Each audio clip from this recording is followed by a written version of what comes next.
Now, Made in SG with Melanie Oliveiro. Made in SG looks at local home renovation trends and what's also trending in interior design nowadays. I'm Melanie Oliveiro, and this is Made in SG on CNA 938. We're going to get some common questions answered thanks to real-life scenarios played out over a series of YouTube videos. I'm talking about the series called Behind the Design, put out by YWA Studio. It's a local design and architectural company and consultancy. Behind the Design aims to give a real-life perspective that addresses the ups and downs, struggles and triumphs behind renovation projects in Singapore. It stars Tan Yue Wei, founder and principal architect of YWA Studio, and his employees, contractors, suppliers, and clients as they go about their days and projects. So Tan Yue Wei is here, and if you have a home renovation question and the like for him, remember you can always feel free to WhatsApp us at 963-11-938. Yue Wei, welcome to CNA 938. Can you tell us why you decided to launch your own YouTube series, Behind the Design? What were the reasons behind it? Now, one of the driving factors is really in the last 3 to 4 years, we see a lot of articles that talk about nightmare experiences, and a lot of scams that is ongoing. So I think the general perspective and the general sentiments towards home renovations in Singapore, people have a lack of trust to professionals such as architects and interior designers. So I was really inspired to want to bring people to let them have a different perspective from behind the scenes, to look at the things that we actually get up to bring a project from conceptual stage to completion, and all the other little nitty-gritty things that we have to deal with and resolve along the way. Yeah. Okay, yes, that's right. There are celebrations. There are also lots of stumbling blocks around the way, warts and all. So what were your first few Behind the Design videos, and what issues were addressed, so you can quickly take us through them so we know what to expect? Okay, well, the first few episodes, we actually introduced the different typologies of projects we take on. We split half of one episode to talk about the interior design projects, and also the other half on the architectural projects. So at the same time, we also introduced the projects at different stages. I think one of the key things is to have people capture the attention of the audience. So if they were to look at only construction sites, that would be really boring. So we have some projects where it's near completion, so they can look at the beautiful outcome and at the same time see the dusty and messy work that goes on behind the scenes. Yep, and also we introduce our team members and our vision and what drives us. We'll also notice that your team members aren't just Singaporeans. They come from the United States, from New York, and they come from probably other parts of the Asian region, right, Yes, Yue Wei? we have team members from Malaysia as well, from Singapore. Yes, I think mainly the bulk of that would be Singaporeans and Malaysians. Yes. And there's someone from New York. Yes. He was with us for a short period of time this year. He's no longer with the company. Yes. But he figures quite prominently in your videos as well. Okay. Yes. Now, let us talk about episode 4. Okay, there was a water problem and a workmanship problem as well. You don't shy away from that. You put it all in because you do not want to gloss over these problems with any potential customers, clients, and also people just curious about the home renovation process in Singapore. So can you tell us more about that and how the problem was solved in the end? Sure. So I think one of the things with home renovations, I would be lying to say if there are no problems along the way. Yeah. And of course, one of the decisions that we had to make was to whether we wanted to show the problems that had gone on along the way. I think we wanted the whole series to be a very honest take on what happens during a project. So that particular episode featured a water stagnation problem. So it was an architectural project, and as architects, we actually come onto the project to basically be a professional, to act in the client's interest, but at the same time, we have to be impartial.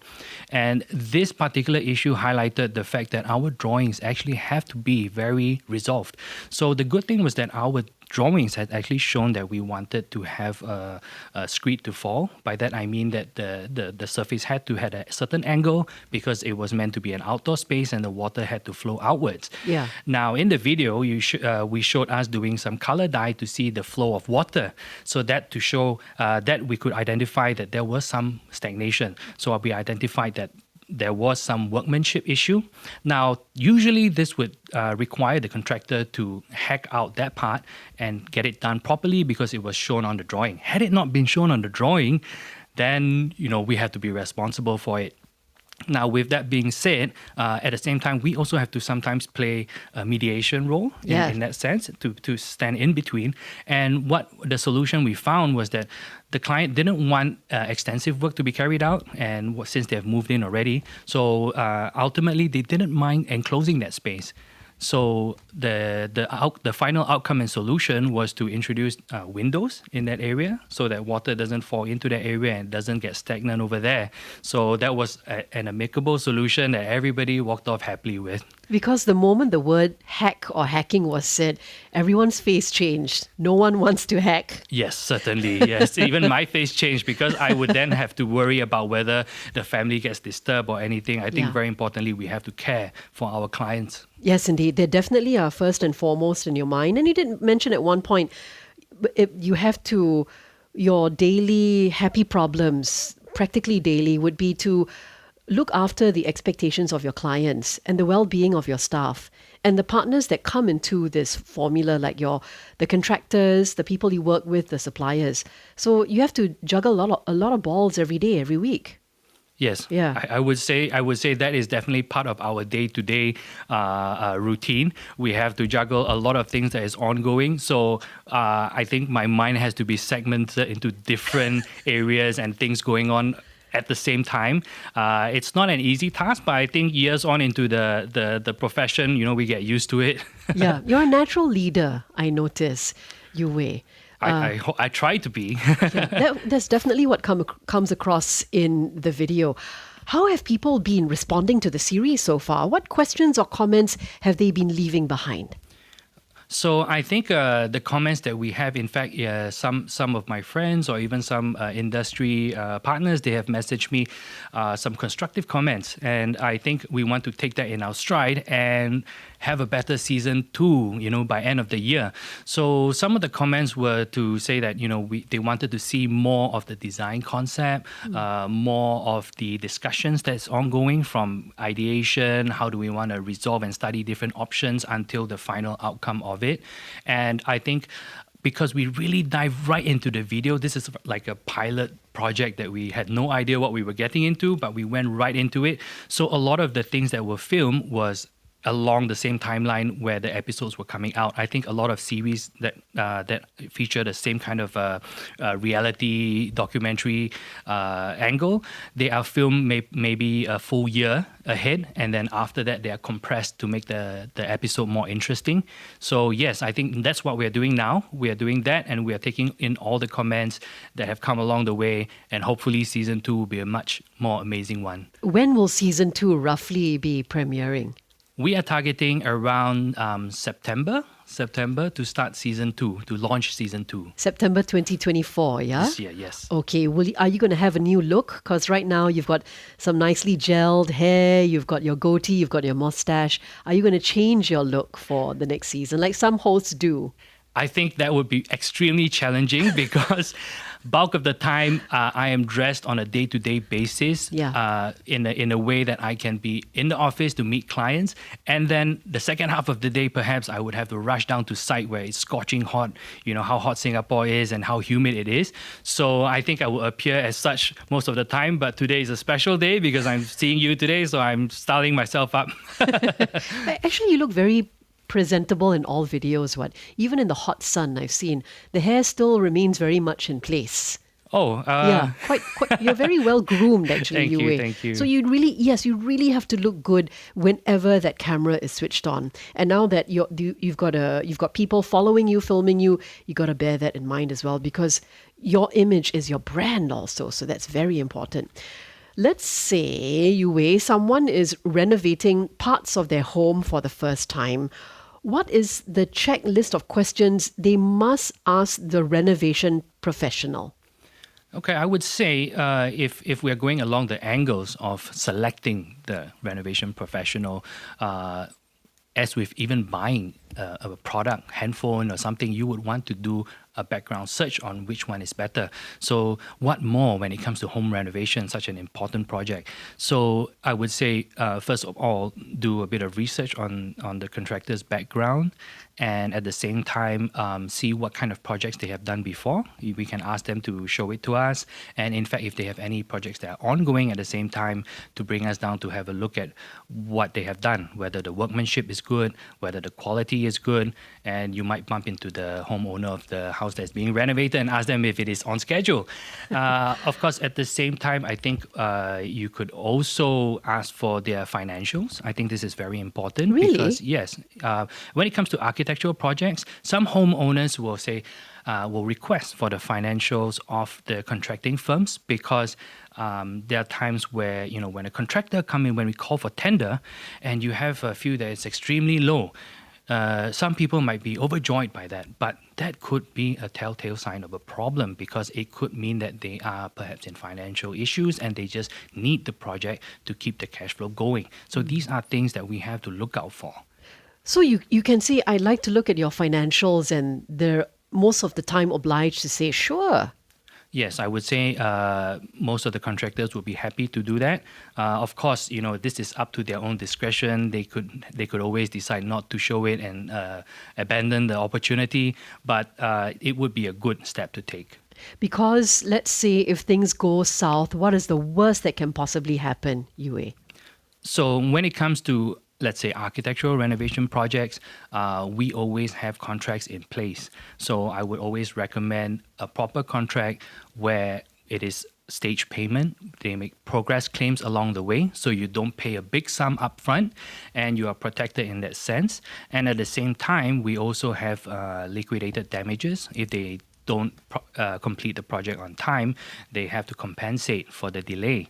And also, we have the contractual power as architects to tell them that if they have done things that are not up to standard, they have to rectify it, or they have used substandard materials, they have to change it. They have to change it within a certain time frame, or we can get another contractor to do it and back charge to them. So it's very important that we have these contractual clauses in place to protect the client. If it's not there, we don't have the power.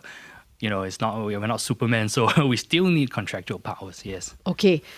If it's a BTO or resale flat that needs renovating and the client wants to hack down a wall or move a door, how do they go about seeking permission from HDB?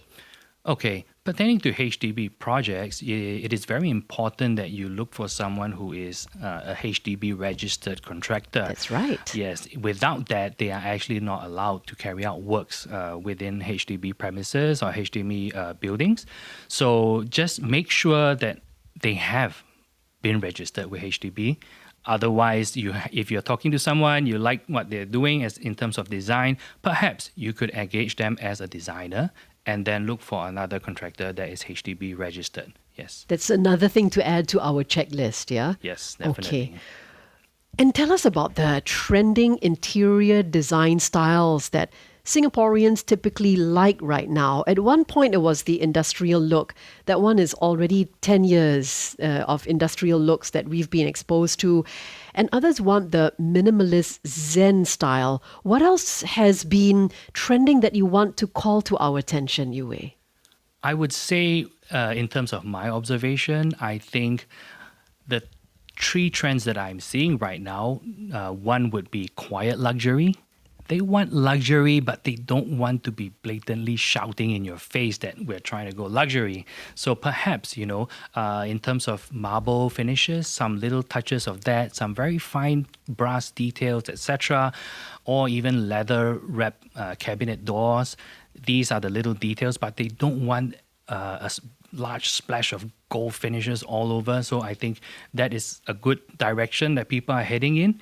Another trend would be, I think, a bit more of the wabi-sabi kind of approach, where it's a different take on minimalist because they embrace the imperfections of certain things and on a more earth tone kind of approach.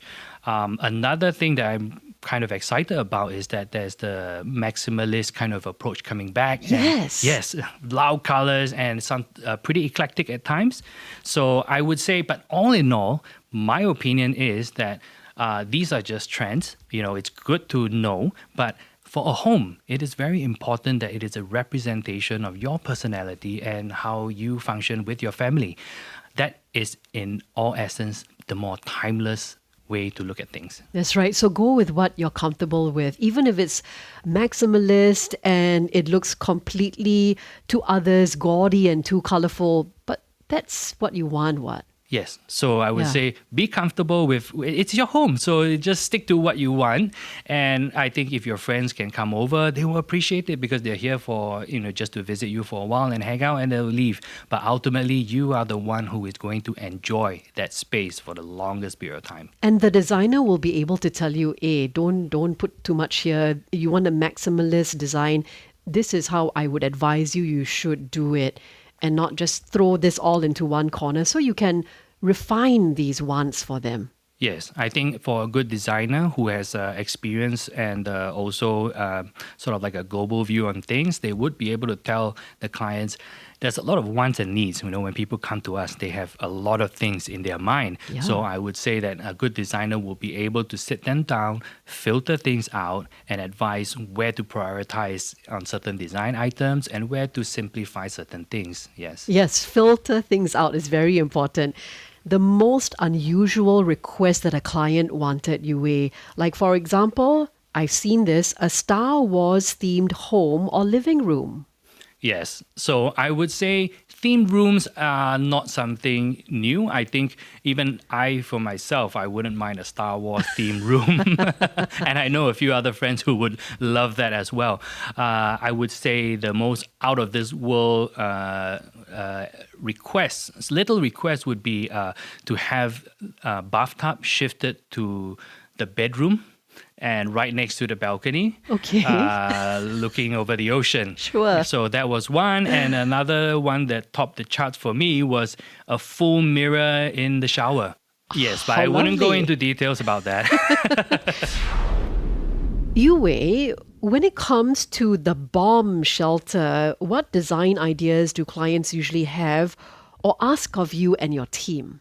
Okay, so this one is a challenging one because the household shelter actually is supposed to protect people when there are times of war or if there's any need for it.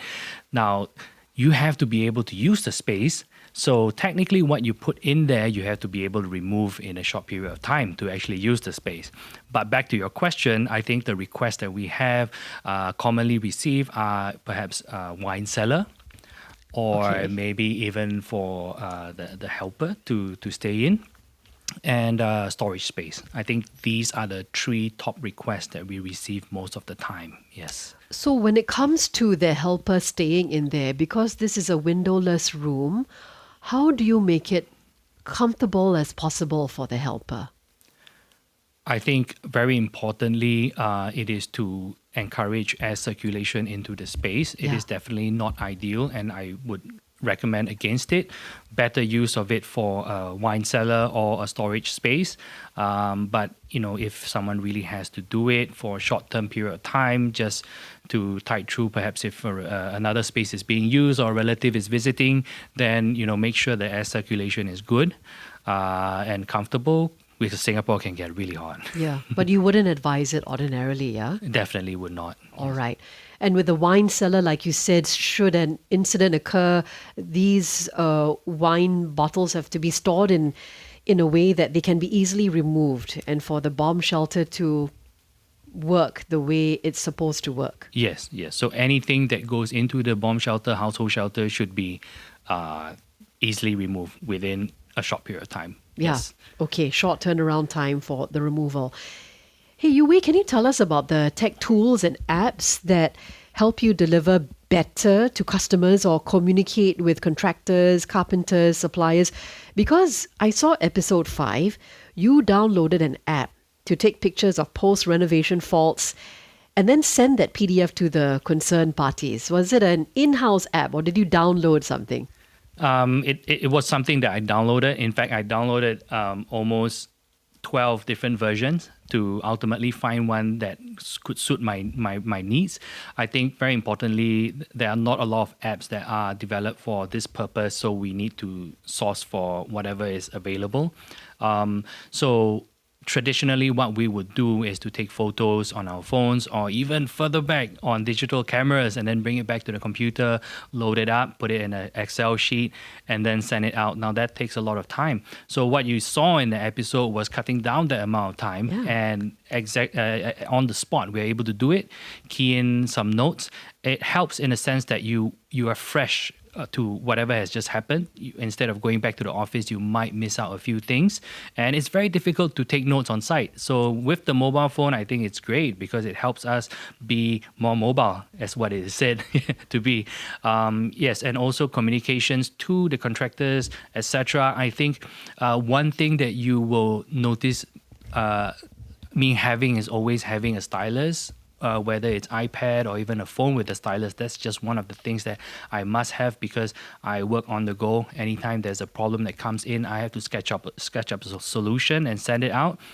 Because in terms of construction and design issues, they are not just 2D, they are 3D. So the best way to resolve something is to meet face to face where our hands are flying all over the place to describe what we are talking about. But next best option is to be able to sketch out something. Yes. That's right, because of course you are a trained architect and designer as well. And this app, what is it called? Off my head, I think it is called Shoot and Run. Shoot and Run. Yeah. Because or Report and Run or something like that. Report and Run. Okay, just look it up, everyone. Because when I saw that, I said a lot of business leaders are going to need that, whether they're in your line of work or not. Yes. Because they got to take quick pictures and send it back to their team, send it back to their partners to rectify such problems immediately or call into question those problems that they see. When it comes to stuff in black and white, how should the client best communicate with the renovation professional and the architectural consultancy, which is what you are, WhatsApp, email, Telegram? And how often should the client be updated when it comes to the status of the renovation? Okay, this is a tricky one because I think different modes of communication is best suited for different scenarios. Yeah. But I would say for me personally, the best thing is to give a call on the phone first to discuss over the issues, because one thing I find that is lacking through communicating through WhatsApp, email, etc. is the lack of tone of speech. So it could come across in a very different manner. So while you're trying to be very friendly, very approachable person, but it may come across as something that is different. So they may take it differently. So I would always advise to do a phone call. But for us as professionals, then what we should do is to conclude the phone call after we finish the call to write an email, to follow up with an email.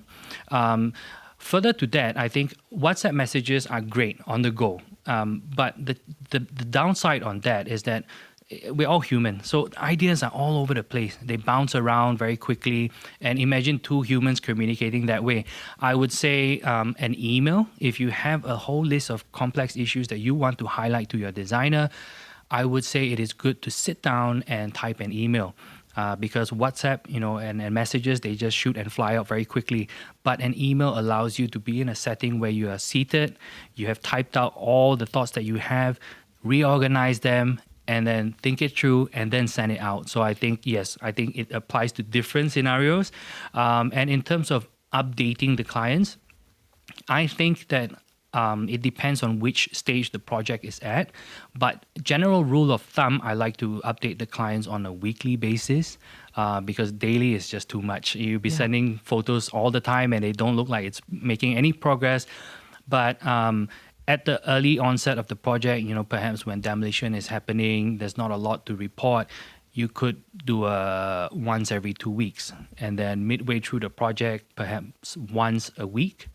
And then towards the end, when the project is completing and things are coming together, I usually tend to update more than once a week because I get excited as well because, perhaps the client has ordered a chandelier from Italy or something and it's in, I would take a photo of the box, send it to the client.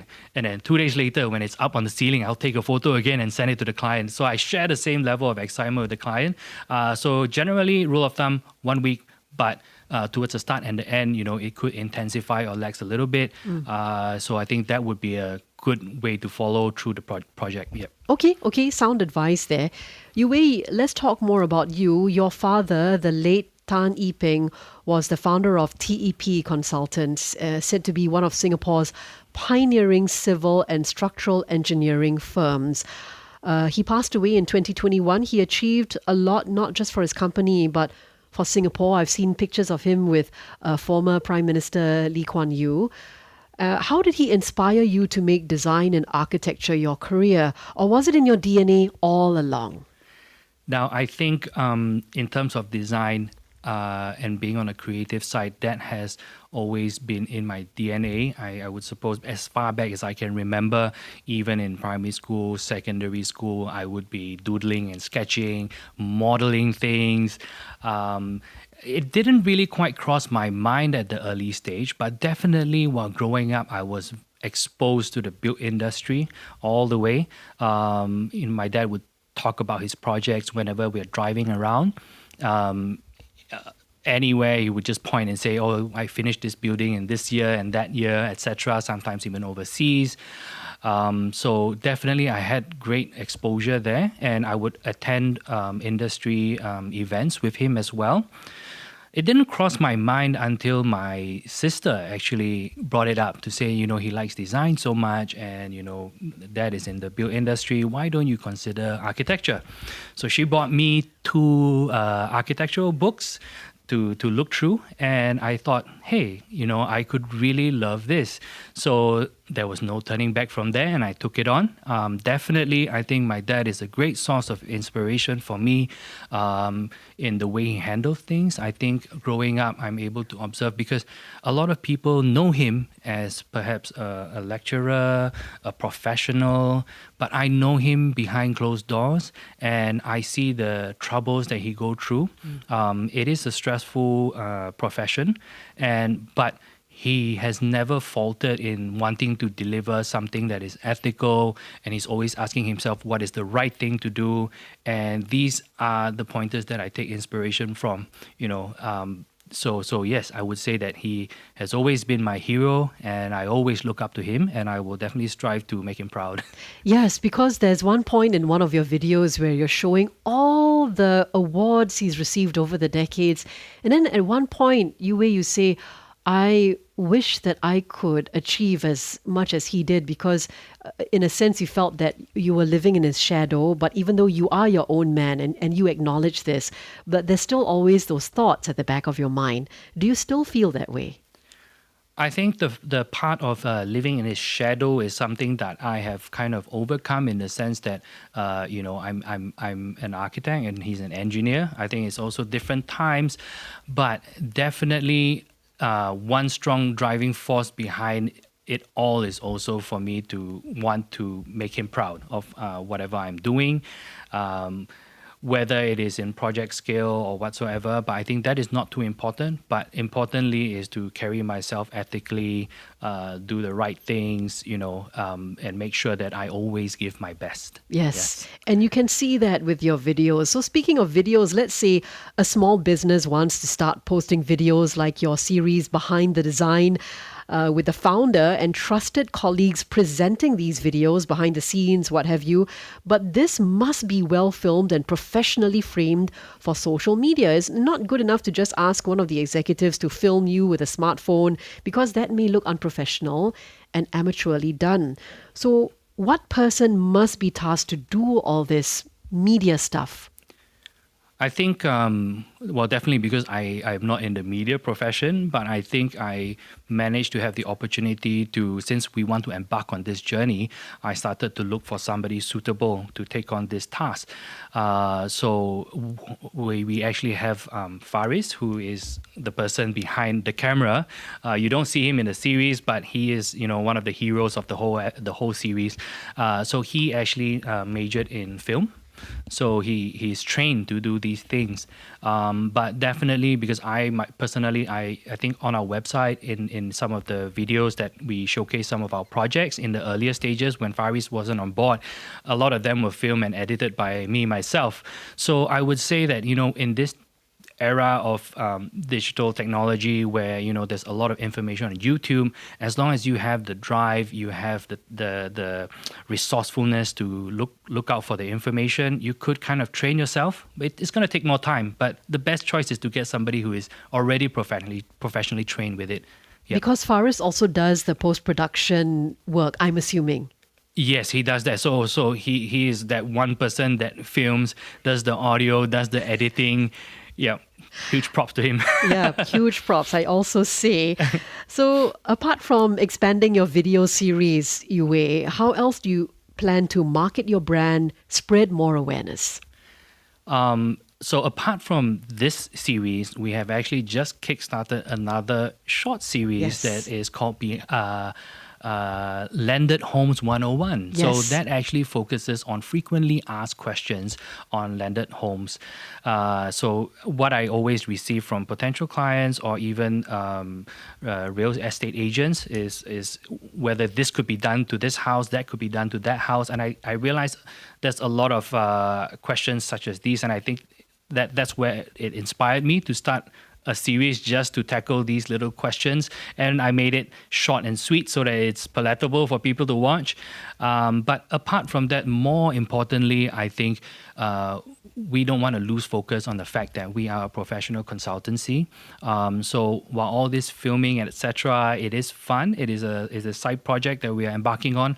But we have to focus on the core of what we're doing, and nothing beats word of mouth. So I always, I would want to backtrack back to what we do primarily, which is consultancy, make sure that the jobs are done properly, our clients are happy, our attention is where it should be, and yep, that's our focus right now. Very well said in a nutshell. Thanks to Tan Yue Wei, founder and principal architect of YWA Studio, a made-in-SG firm providing professional interior planning, architectural consultancy, design and project management services. Their YouTube channel, Behind the Scenes, is up and they have more than 200,000 subscribers. You could also visit them on social media like Instagram and TikTok. That's it for today's Made in SG, and I'm Melanie Oliveiro for CNA 938.